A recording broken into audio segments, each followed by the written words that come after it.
Bakit absent ka kahapon, Scarlett? Ma'am, nagkasakit po kasi ako. Nagkasakit? Tinatamad lang yan, ma'am. Papansin talaga tong si Samantha. Nasaan yung ebidensya mo na nagkasakit ka? Meron po akong excuse letter, ma'am. Ay, excuse letter lang? Nasaan yung medical certificate mo? Medical certificate, ma'am? Hindi naman po pumunta ng doktor. Oh, paano ko malalaman na totoong nagkasakit ka? Ito po, ma'am, yung chat namin ng nanay ko. Ito po, ma'am, picture po ng thermometer na ginamit ko. Sus, kinuha mo lang yun sa internet eh. Papansin ka? Kulang sa pansin eh. Ay, hindi ko tatanggapin yan, be. Hindi kita i-excuse. Dapat medical certificate yung ibigay mo sa akin. Aba, ma'am, kailangan ka pang nagkakasakit, may medical certificate agad? Paano kung masakit lang yung katawan? Paano kung masakit lang yung puson? Kailangan mo agad ng doktor? Hindi kami mayaman, ma'am. Anak, pag nawala na ako, gusto ko lumaki ka mabuting tao, ha? Nay, ano ba yan? Tumigil ka na dyan sa kakaganyan mo. Pag nawala na ako, huwag mo akong kakalimutan, ha? Pakilala mo ako sa magiging anak mo. Sabi ko, tumigil ka na eh. Oh, anak, tulog ka pa din? Di ba may pasok ka? Gumising ka na. Si nanay naman eh, umagang-umaga eh. Anak, umupo ka na dyan. Malapit na matapos ng favorite mong ulam. Ayoko niyan, nay. Ay, naku, maldita na naman siya. Oh, anak, tapos na to favorite mo lasagna. Kumain ka na. Bakit ka pa nagluto niyan? Ayoko nga niyan, di ba? Wala akong gana. Anak, anong oras na oh? Matulog ka na, ha? Hindi, nay. Magpupuyat ako. Ano ba, anak? Bakit ka ba ganyan sa akin, ha? Magpupuyat ako! Kasi miss na kita, nay. Miss na kita, nay. Happy Mother's Day, nay. Ko. Yes po, ma'am. Dok, ikaw ba yan? Anak, samahan mo ako sa doktor. Oh, bakit, nay? May sakit ka? Oo, ipapacheck ko lang tong skin ko kasi alam mo na, tumatanda na nanay mo. Ay, akala ko naman kung ano. Hello po, Dok. Magpapacheck up sana ako. Yes po, ma'am. Dok, ikaw ba yan? Oo, ako to. Ano ba gusto mo? Para kasing ang oily ng skin ko tapos ang laki pa ng pores ko, oh. Di tamang-tama pala tong product na suot ko ngayon sa'yo. Try mo tong Glad to Glow Volcano Clay Stick.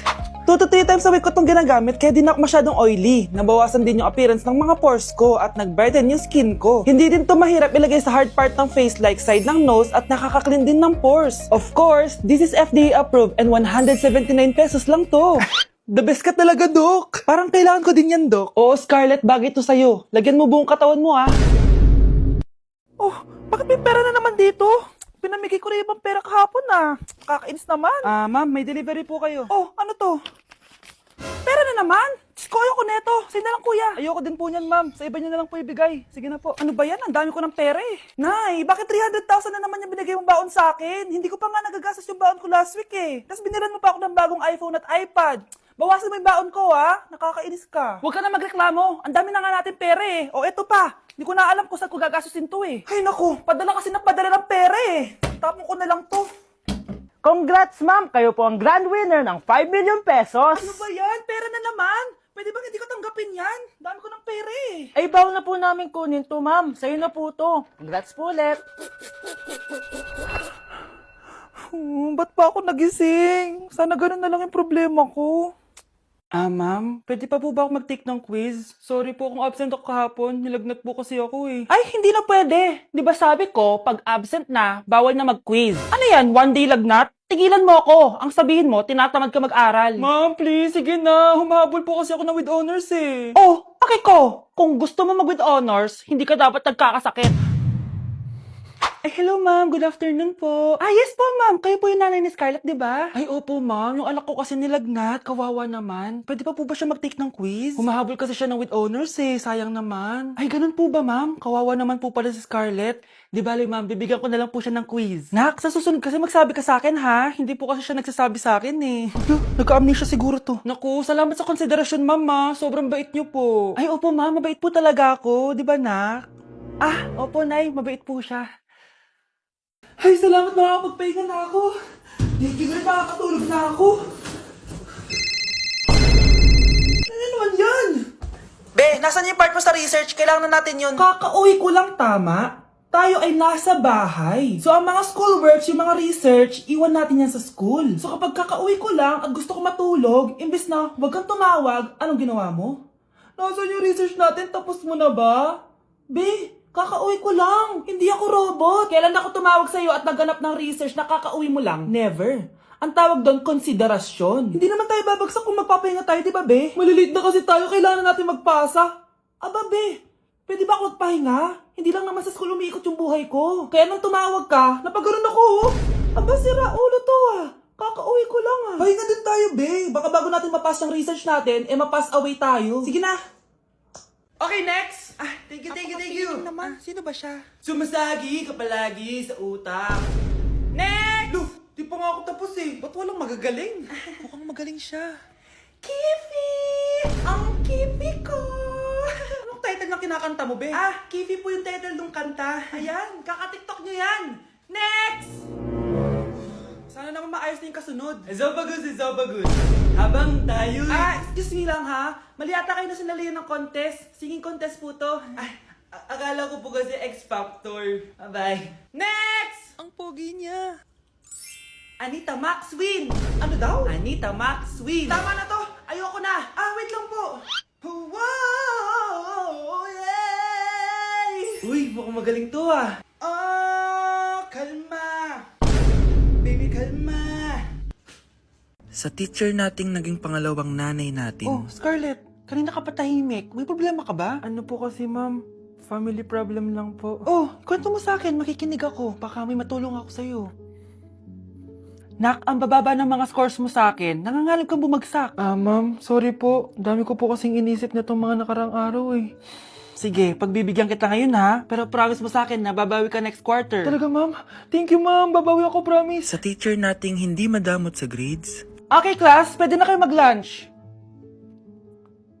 Oh, hindi ka kakain? Wala po kasi akong baon ma'am. Oh, eto. Kumain ka na oh. Salamat po ma'am. Magsabi ka lang sa akin, Nak, ha? Hindi ka makakaisip ng maayos pag wala kang kain. sa teacher nating nagbibigay ng pagkain, sa lahat ng mga teacher sa mundo na nagturo sa amin kung paano lumaban sa buhay, Happy Teacher's Day! Okay guys, may challenge tayo for today. I-stress test natin tong phone. Tignan natin kung kasing solid ko ba to sa life. I-unbox natin.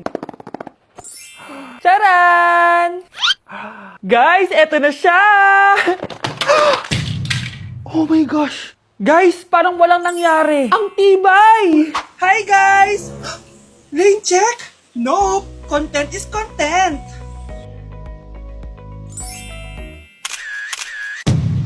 Ay! Naku, wait lang! Buhay pa ba to? Aba, walang gas-gas! Ay, corning curve glass nga pala to! Mas durog pa ako dito eh.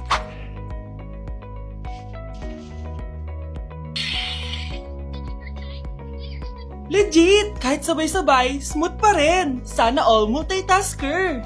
Conclusion? Kung gusto mo ng phone na hindi sumusuko kahit ilang beses mong i-drop, Super 26 Ultra yan! Okay, class. Magre-recitation tayo. Ang makasagot, +1. Direct to the card. For sure ako nang magiging top 1 kapag nakasagot ako dyan. Dapat ako ang makasagot niyan, hindi si Samantha. Unang tanong, ano ang card na ginagamit kapag nagwi-withdraw? Ma'am? Ano pa bang card yun? Di face card. Anong face card, ha? ATM card yun. Face card. Wala ka nga nun? Ayusin nyo, ha? Susunod, ano ang kulay na nasa flag natin? Ma'am, ang kulay po ng flag natin ay red at green. Ha? Bakit may green, ha? Di ba po pag masama, red flag, tapos kapag mabait, green flag? Anong pinagsasabi mo? Diyos ko, mga bata ngayon. Ang kulay ng flag natin, red, blue, white, tsaka yellow. Okay, class. Last question na lang to, ha? Ayusin nyo na. Napakadali na lang na to. Ano ang iniinom kapag masakit ang ulo? Ma'am ako, ma'am. Okay, Michael? Yakap, sulat, kiss pa rin po ni Crush. Class, suspended na raw? Pero bakit nandito pa rin tayo? Yun, suspended! Pero nakakainis, bagsak ako. Dapat kasi kanina pa nag-suspend para din ako bumagsak. Bakit ngayon pa? Sana sinabi kanina 7 a.m. para din ako naligo. Guys, nakalabas na ako dito sa school. Grabe, hanggang tuhod yung baha. Para mag-field trip sa Marikina River. Basang-basa na ako dito sa jeep. Di ko na alam kung ulan to, luha ko, o trauma from today. Grabe, di pa ako makalabas dito sa building. Legit, may lifeguard ba sa gate 3? Legit sinata to eh. Grabe, ang lakas talaga. Magpapasundo na ako kay mama. Sana may signal pa siya sa bagyong to. Umulan ba? Ma, sunduin mo na ako dito. Isa lang po akong maliit na batang basa. Pagod na at walang payong. Hay nako, konting ulan lang, nagdadrama ka na. Sige, ipapadala ko si kuya. May payong yun. Thank you, Lord! Thank you, Mommy! Mga anak, wala ba kayong mga assignment, ha? Ay, nakauwi na din. Mag-grow a garden muna ako. Wow! Magtatanim ako ng candy blossom para yumaman ako. Aba, kakauwi lang ay padagan ng inaatupag ah. Wow, ang ganda naman ng garden nila. Hindi ako papatalo. Maglalaro ka din yan? Gaya-gaya ka. Mas maganda naman yung garden ko kesa sa'yo. Ah, ganon. Wait lang. Nakakainis ka! Ninakaw mo yung mga fruits ko! Mas mayaman na ako sa'yo ngayon. Nascam ako! Ayun na nga ba yung sinasabi ko eh. Manda kayong dalawa sa akin, ha? Kukunin ko muna to. Mag-aaway pa ka sa grow a garden na yan. Ba't di kaya kayo mag-grow a garden sa labas? Ayan ang grow a garden na gusto ko. Kung gusto nyo pa bumalik to, tapusin nyo yan, ha? Ah, sige po, Nay.